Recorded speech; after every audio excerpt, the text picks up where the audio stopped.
آج کی اہم خبریں۔ غزہ میں اسرائیلی فوجیوں کی بربریت جاری، ہفتے کی صبح سے اسرائیلی فوج کی فائرنگ سے 104 افراد جاں بحق۔ مہاراشٹر کا بڑا تعلیمی فیصلہ، یتیم طلباء کو مکمل فیس معافی۔ اس قدم سے ہزاروں یتیم بچوں کو اعلیٰ تعلیم کے حصول میں بڑی مدد ملے گی۔ مہاراشٹر میں روزانہ 8 کسان خودکشی کر رہے ہیں۔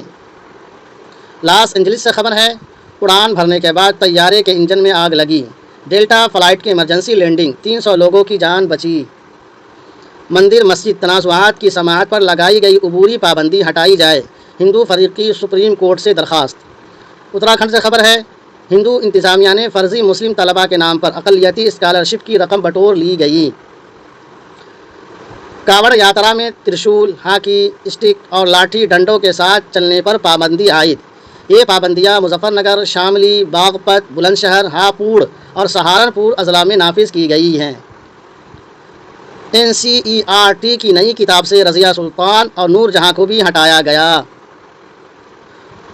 گونڈا میں 10 مدارس اور 20 اسکول سیل، بغیر منظوری کے چلانے کا الزام، تعلیمی افسران اور پولیس کی مشترکہ کارروائی۔